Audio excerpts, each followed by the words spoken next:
Buenas noches y bienvenidos a Sala de Prensa de Noticias Caracol Ahora. Hoy es un día clave para el presidente electo Gustavo Petro, no solo porque recibió su credencial del Consejo Nacional Electoral, que lo confirma como el ganador de las elecciones y como el futuro presidente de la República a partir del próximo 7 de agosto.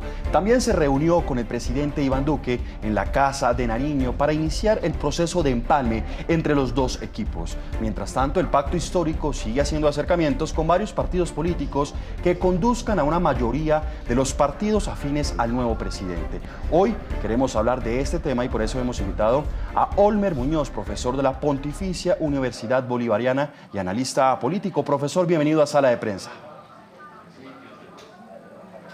Muchas gracias, José Miguel, y una feliz noche a todos los televidentes que nos ven hoy en Sala de Prensa acá en Noticias Caracol. Bueno, profesor, apenas fue elegido por los colombianos como presidente Gustavo Petro y su equipo político y también su equipo programático y su bancada en el Congreso de la República empezaron esos acercamientos para lograr las mayorías en el Congreso. El panorama ya empezó a despejarse. ¿Usted cree que el pacto histórico logrará por lo menos las mayorías en el Senado de la República? Bueno, es muy importante lo que pregunta, sobre todo porque en estos momentos la negociación sigue en curso. Lo importante, por supuesto, para el pacto histórico es tener unas mayorías en proyectos que son muy clave para el país y que ya los mencionó el mismo presidente electo cuando recibió hoy la credencial como presidente de la República. Entonces yo creo que están las negociaciones. Vamos a ver cómo terminan. Yo creo que por ahora han avanzado mucho, sobre todo en el caso del Partido Liberal y otras fuerzas como la Alianza Verde, que ya se están sumando sobre todo a los proyectos o a algunos proyectos que el presidente electo va a presentar. Indiscutiblemente en cualquier país y sobre todo en nuestro caso colombiano, tener esas mayorías es muy importante y sobre todo lograr también acuerdos con aquellos que no están de acuerdo con algunos proyectos. Recordemos que también en lo que mencionó hoy el presidente ya electo, Gustavo Petro, cuando recibió su credencial, fue precisamente que creo yo que se le fue un pequeño detalle, y es que en esta coalición que hay que hacer de pacto nacional, también hay que reunir a más de 10 millones de personas que probablemente no votaron en su proyecto y que también se ven reflejadas desde el punto de vista político en el Congreso. Pero lo interesante acá es que en el Congreso, si los proyectos se enfocan hacia una dirección de construir esta nación, construir estabilidad política, construir una dirección, probablemente pueda tener unas mayorías. Vamos a tener oposición directa, como la hemos visto con el Centro Democrático y probablemente otros congresistas, pero ese es el juego de la democracia en el Congreso colombiano y creo yo que en la perspectiva es que hasta ahora le ha ido bien. Vamos a ver si logra obtener esas mayorías para lograr tener esa producción de proyectos, sobre todo andando en el Congreso de la República. Profesor, es que dos eran los panoramas que observábamos. Uno, recién fue elegido por los colombianos el presidente electo Gustavo Petro, quien todavía no contaba con las mayorías en el Congreso de la República, porque no contaba ni con el apoyo del Partido Liberal, ni tampoco con el apoyo del Partido de la U. Pero hoy ya es otro el panorama, ya logró el acuerdo del Partido Liberal, que es un partido bastante amplio, sobre todo en la Cámara de Representantes, que tiene aproximadamente 32 curules en Cámara y 14 en Senado. Ya nomás con ese partido solamente logra esas mayorías tanto en Cámara como en Senado, pero también están los acercamientos y los diálogos muy avanzados con el partido de la U, que también tiene una representación importante en ambas cámaras. Ya prácticamente el panorama estaría despejado, teniendo en cuenta que ya de los dos partidos más importantes estarían apoyando las políticas y los proyectos del gobierno entrante.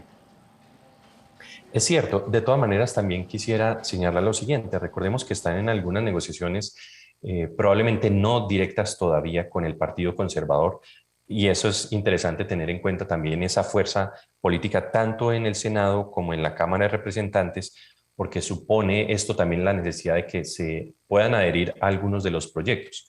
Entonces, si bien es cierto, como lo hemos dicho, que va en el camino de lograr esa coalición, necesita que esos proyectos van a tener un buen apoyo en el Congreso. Indiscutiblemente hay temas que van a ser difíciles de lograr consensuar, como el tema tributario, que a cualquier elegido como presidente o presidenta, en el caso de Colombia también, pues le iba a tocar discutirlo en el Senado, eso ya lo sabíamos. pero necesita tener esas mayorías para lograr esa propuesta para que logre avanzar en el país. Ahora bien, los asuntos políticos que son muy interesantes también de estas coaliciones y que probablemente iremos viendo o que se sumarán muchos más de otros partidos alternativos.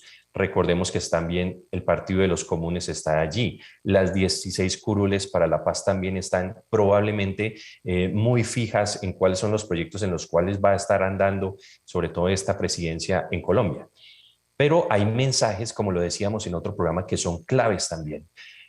Probablemente usted lo mencionará y lo han mencionado los medios nacionales, la figura de Roy Barrera, sobre todo como presidente del Senado. Creo yo que si bien eso tuvo el beneplácito de Gustavo Petro, también puede generar un cierto temor a la población, un cierto temor incluso a la clase dirigente, porque para muchos no tiene la mejor reputación, pero al igual que Armando Benedetti y otros senadores en el Congreso de la República, saben muy bien cómo se generan esos acuerdos políticos dentro de ambas cámaras. Entonces yo creo que es una jugada estratégica, no es la más moral, pero no nos vamos a poner de moralistas en este momento, porque realmente lo que va a ocurrir acá es una puja dentro de los proyectos, una puja dentro del poder, y también la ciudadanía está esperando cuáles son los mensajes que les damos de estabilidad o no. No sé cómo reaccionará el restante de la clase dirigente, pero en general creo yo que un porcentaje muy alto de la población va a estar reactiva a esa presidencia de Roy Barreras, pero como ustedes ya lo han visto y lo han anunciado, pues hace parte de lo que hoy se está jugando en las cartas en el Congreso el presidente electo.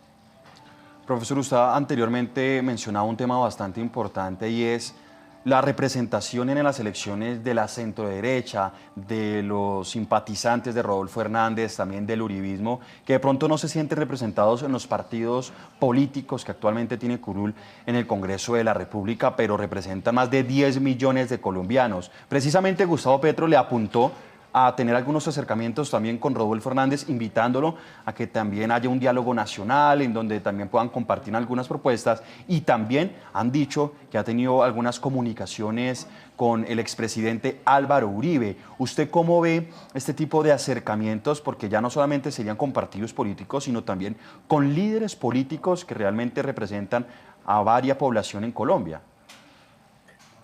Pues yo creo que eso es inteligente en el sentido de que esos acuerdos, esos diálogos con estas personas, y lo decíamos en el programa pasado, son fundamentales. Una figura como Álvaro Uribe sigue siendo representativa en el país y Rodolfo Hernández, si bien no tiene una coalición en el Congreso, no tiene senadores, no tiene representantes a la Cámara, representa o representó hasta este momento más de 10 millones de votos que están en la puja también o estuvieron en la puja con Gustavo Petro.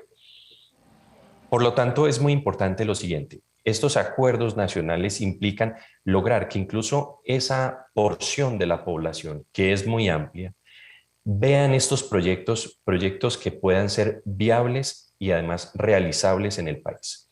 Yo una vez en un programa decía que el doctor Gustavo Petro tenía ideas muy interesantes, muy audaces, pero carecía a veces de asidero real. Ya ahora como presidente va a ver el panorama de otra manera diferente. Está gobernando sobre 50 millones de habitantes, está gobernando sobre un país que está dividido y que tiene también que convocar. Entonces, me parece inteligente esa opción. Creo que es razonable. El diálogo con la oposición, siempre que sea dentro de las buenas maneras, va a producir buenos efectos. Y creo que la convocatoria a la oposición también va a generar eso. Hay proyectos que indiscutiblemente no van a ir en conjunto, pero otros que son de interés nacional. Vamos a ver allí qué ocurre. Indiscutiblemente, como ustedes lo han mencionado, temas de educación, reforma tributaria, la sostenibilidad económica, la inversión social, las relaciones exteriores y el tema con vecinos, por ejemplo, son claves en estos momentos. Entonces yo creo que convocar a la oposición, convocar a la otra parte es sano.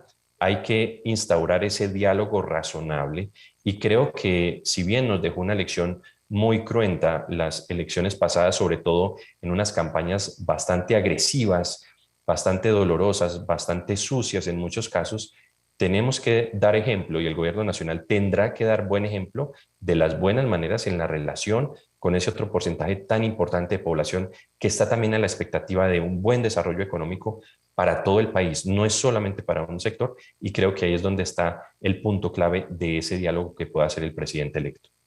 Profesor, ya hablamos de cuáles serían esos partidos afines al gobierno nacional precisamente para completar esas mayorías para poder sacar adelante una agenda legislativa, entre ellos partidos comunes, Coalición Centro Esperanza en su gran mayoría, circunscripciones especiales, el partido de la U que está más cerca que lejos, el Partido Liberal, está pues el Pacto Histórico, entre otros. Pero hablemos de los partidos de oposición, ¿cuál cree que sería precisamente ese panorama al otro lado? Sin lugar a dudas, el Centro Democrático, la gran mayoría o algunos de sus militantes ya se han declarado en oposición y también iría por el mismo camino el Partido Conservador. Hoy escuchábamos a su presidente Omar Yepes, quien había manifestado que había muchas diferencias con algunas políticas de Gustavo Petro, pero hay división también en el conservatismo. ¿Usted cómo ve las mayorías para la oposición? Va a ser difícil hacerle esa oposición, sobre todo porque no va a lograr consolidar una oposición tan férrea al gobierno nacional. Es un derecho presentarse dentro del estatuto de la oposición como un partido de oposición, así que eso no se puede satanizar. Los partidos se pueden declarar en oposición y hace parte también del juego democrático que tenemos hoy en el país. Por lo tanto, va a ser difícil tanto para el Centro Democrático como para el Partido Conservador lograr esa maximización de unidad en el Congreso, tanto en Senado como en Cámara de Representantes. No tienen, perdieron escaños tanto en Senado como en Cámara, y eso debilitó al Centro Democrático y también debilitó en parte al Partido Conservador. Sin embargo, el Partido Conservador es una tercera fuerza muy importante también en el país, sigue teniendo representatividad. El uribismo, si bien quedó muy diezmado, sigue teniendo una fuerza importante. Pero entonces, en materia de oposición a los proyectos, va a ser muy difícil que ellos atajen los proyectos si hay esas mayorías simples o las mayorías absolutas que necesitan para algunas reformas de leyes orgánicas, o bien sea unas leyes estatutarias o unos proyectos de acto legislativo que va a presentar precisamente el presidente electo y su conjunto. Entonces, allí va a estar digamos, una fricción con estos partidos, pero hay que decirle a la opinión pública que declararse de oposición no es declararse un enemigo absoluto al gobernante. De hecho, recordemos que Gustavo Petro también se declaró en su momento como partido de oposición, como bancada de oposición al gobierno de Iván Duque, y también lo hizo en determinados momentos con el gobierno de Juan Manuel Santos en algunas circunstancias y con el gobierno de Uribe en su momento. Por lo tanto, es una acción dentro de la política. Va a ser difícil para la oposición, no van a lograr, excepto que en algunos proyectos se logre el conjunto, porque recordemos que el Centro Democrático también ha presentado proyectos que han logrado salir adelante en las plenarias de Senado y Cámara, y eso también significa que es una voz importante para escuchar. Allí la figura del presidente Álvaro Uribe va a jugar un papel importante, porque su visión de Estado, como lo tienen también otros expresidentes del país, sigue siendo reconocida por Gustavo Petro, un contendor de más de 20 o 25 años en el Senado y en la actividad política, pero que le reconoce esa importancia para el país precisamente por el conocimiento del país, el conocimiento de la estructura del Estado, el conocimiento del funcionamiento de las relaciones exteriores y, por supuesto, su gran capacidad política de gobierno que ejerció en cierta medida y que además se le reconoce también por parte del gobierno actual, al menos en el caso de Gustavo Petro. Profesor, y también recordemos que el partido Mira también ya emitió su comunicado manifestando que se va a declarar en una independencia propositiva, ha dicho, y es lo que usted menciona anteriormente, puede de pronto oponerse a algunos proyectos o de pronto acompañar algunas iniciativas de lo que sería esta bancada de gobierno del presidente electo Gustavo Petro. Pero hablando de la oposición, precisamente hoy se dio ese primer cara a cara entre el presidente saliente y el presidente entrante. Opositores durante 4 años, porque usted lo mencionaba, Gustavo Petro se declaró en oposición del gobierno Duque, pero este encuentro, ¿usted cree que de pronto puede generar algunos consensos, alguna continuidad en las iniciativas, sobre todo sociales, educativas, que dejó o que dejará el presidente Iván Duque? Es indiscutible que un presidente entrante va a tener ganas de hacer cambios en un país, en el caso nuestro como Colombia, y el presidente electo Gustavo Petro lo ha presentado así. Pero el país no va a comenzar de cero el 7 de agosto del 2022. La República de Colombia no lleva solamente un mes o no va a llevar un mes de creada. Por lo tanto, sería bastante difícil y bastante complicado, y además sería torpe por parte del presidente electo que no continuara aquellos programas que han funcionado en el caso del gobierno actual o de otros gobiernos.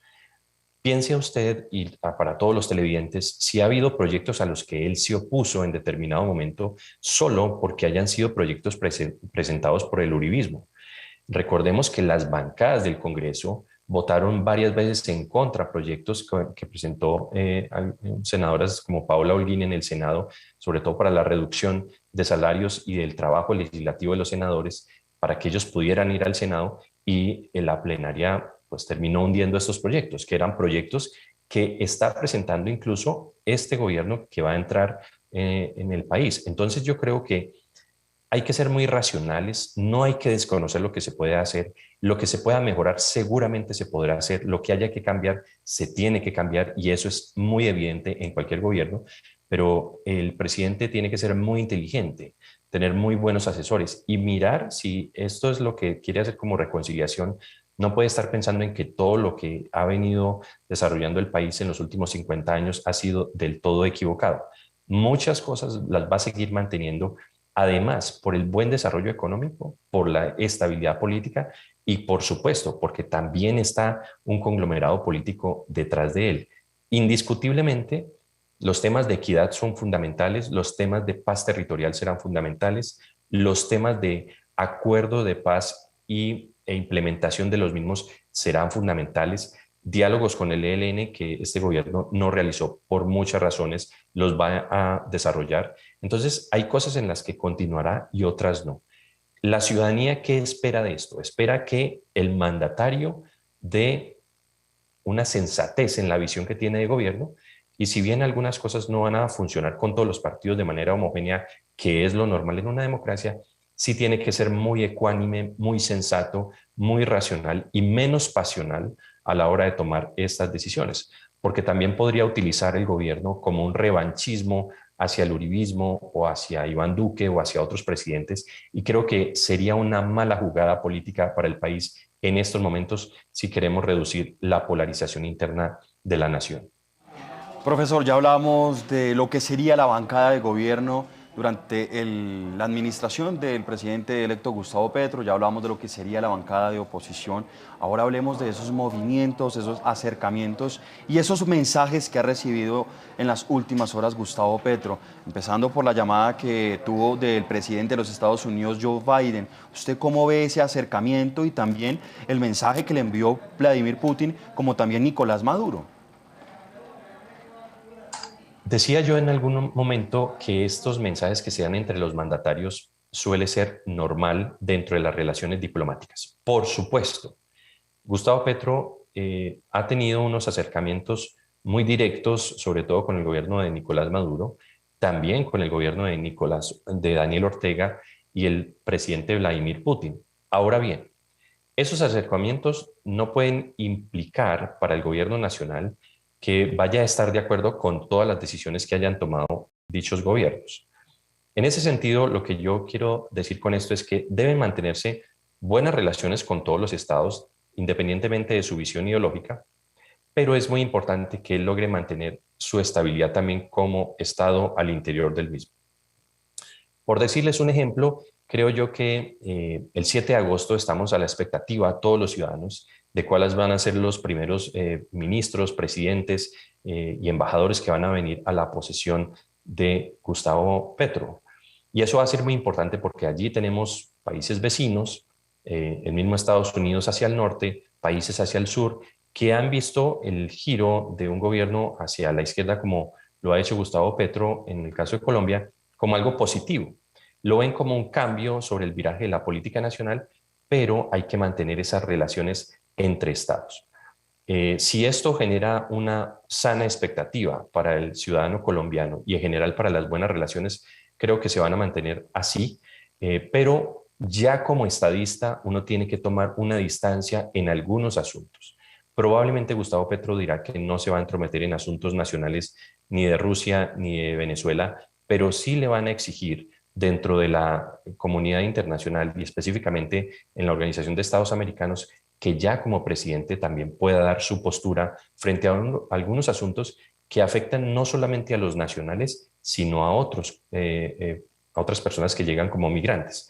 Entonces, no lo digo de mala fe para generar un revanchismo o una pelea entre estados, sino para que nos demos cuenta que las relaciones entre estados también se tienen que manejar de manera muy táctica, estratégica, pragmática, minimizar la ideologización y aumentar un poco las relaciones sanas que se puedan dar entre esos estados, y ahí vendrán otras discusiones que serán de índole político y jurídico, que por ahora tenemos que esperar qué va a decidir el presidente en su momento. Profesor, ya hablamos de esos primeros acercamientos y mensajes en el ámbito de las relaciones internacionales, que es un mensaje de diplomacia y que también hay interés en nuestro país para continuar con esas relaciones bilaterales, sobre todo con Estados Unidos, que ha sido un aliado por más de 200 años de Colombia y con diferentes regiones también de otros hemisferios. Pero ahora hablemos de los acercamientos nacionales, porque en las últimas horas hemos visto también muy de cerca también a dos opositores, que fue la administración de Gustavo Petro y de la alcaldesa Claudia López. Hoy se reunieron y hablaron de varios temas, entre ellos seguridad y otro que le interesa mucho a los capitalinos, que es el tema del metro. ¿Usted cómo ve este acercamiento también nacional con mandatarios locales?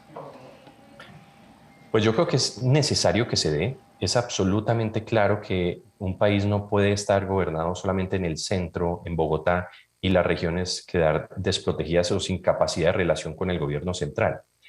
Cuando se han generado esas oposiciones, pues se trata de generar un nivel de estabilidad en las mismas relaciones. El encuentro con Claudia López es un primer paso también de reconciliación entre dos formas de ver el Estado, porque recordemos que Claudia López, que si bien apoyó durante mucho tiempo también a Gustavo Petro, estuvo de acuerdo con él en muchos debates en el Congreso, se distanció profundamente en muchos asuntos también cuando llegó a la alcaldía de Bogotá. Ya ahora, con un presidente electo, las circunstancias empiezan a ser diferentes. ¿Por qué? Una ciudad como Bogotá, una ciudad como Medellín, Barranquilla, o ciudades que no han sido tenidas en cuenta en muchas circunstancias, a veces por los gobiernos centrales, como en el caso de Tumaco o Quibdó, u otras ciudades del país, en Arauca, en Saravena, pues necesitan el contacto con el presidente, sobre todo porque si bien la Constitución plantea el descentralismo administrativo, pues todavía en la ejecución no se ha dado. Entonces, esos acercamientos son necesarios con los alcaldes y con los gobernadores de todo tinte político. Eso es así. Cuando uno es presidente, está gobernando sobre todo el país, sobre todos los departamentos, y necesita también generar consensos en algunos aspectos, no en todo, para que se desarrollen esas ciudades, se desarrollen esos departamentos y haya inversión, que es lo que están reclamando para estos territorios. Entonces, eso es muy importante, hay que darse esos diálogos, y cualquier presidente que ustedes revisen en los últimos 100 años ha tenido que hacer esos acercamientos por las necesidades políticas que hay en el país. Profesor, hablábamos de esos acercamientos con dos opositores de Gustavo Petro, tanto Iván Duque como la alcaldesa Claudia López. Gustavo Petro, por medio de su cuenta de Twitter, ha lanzado dos propuestas o peticiones, entre ellas una al presidente Iván Duque pidiéndole que pare la compra de aviones para pues, el Estado, y también otra pidiéndole a gobernadores y alcaldes que entreguen los terrenos que ya estén titulados precisamente para empezar a construir instituciones educativas. ¿Cómo ve usted estas dos propuestas o peticiones que ha dado a conocer en las últimas horas el presidente electo? Comienzo con la segunda, José Miguel, porque es muy importante. Eso que está pidiendo el presidente electo Gustavo Petro ya existe en el país. Eso ya se ha desarrollado incluso desde el gobierno de Juan Manuel Santos y durante el gobierno de Iván Duque. ¿Qué hay que hacer? Efectivamente, ampliar las zonas donde se puede hacer esos desarrollos educativos, que me parece clave, pero continuar ejecutando con los recursos que ya estaban destinados. Ahí sí creo yo que el presidente electo está un poco desajustado, y por eso es muy importante que en este nivel de empalme se dé cuenta de que hay proyectos ejecutándose, que hay que llevar ese dinero para que se puedan ejecutar. No hay que inventarse nuevamente eso, ni hay que tener unas partidas futuras para que se ejecute eso. Entonces yo creo que ahí El presidente tiene que estar más enterado y por eso el empalme de hoy es clave en el diálogo con el presidente y con los gabinetes con los que va a estar. Segundo, pedirle al presidente que no compre los aviones ahora, pues tendrá sus razones para indicarle que sería un gasto fiscal innecesario, excepto que el presidente Iván Duque logre convencerlo de que es una necesidad para el caso estratégico de Colombia. Sin embargo, recordemos que para el presidente electo Gustavo Petro, el tema de finalizar la guerra implica o va a implicar la reducción, sin lugar a dudas, de ese gasto en seguridad y defensa, porque ya él lo ha mencionado varias veces y no le interesa al menos seguir agitando los temas del conflicto armado colombiano, porque ya ha planteado distintas visiones sobre el tema de la negociación con el ELN e incluso con el Clan del Golfo y otros grupos delincuenciales. Por lo tanto, es una petición que hacen por lo general los mandatarios entrantes a los salientes para que no deje también, perdónenme la expresión, amarrado el presupuesto a esas compras que pueden ser exorbitantes. La única razón que podría admitir eso es una razón técnica y de necesidad para el caso colombiano. Profesor, pues se nos agota el tiempo. Dos conclusiones importantes. Estamos hablando del tema de la oposición. Es importante recordar a todos los usuarios de sala de prensa que los partidos tienen hasta un mes después de la posesión de Gustavo Petro para declararse en oposición de gobierno o también de partido independiente. Y también el día de mañana se espera que las dos comisiones de empalme, tanto del gobierno nacional como la del gobierno entrante, inicien este proceso para empezar a presentar todo lo que es los informes de todas las entidades y empezar a trabajar en qué políticas se comparten y qué políticas tienen que cambiar. Profesor, muchas gracias por estar con nosotros aquí en Sala de Prensa. Muchas gracias, José Miguel, y a todos los televidentes, muchas gracias y una feliz noche.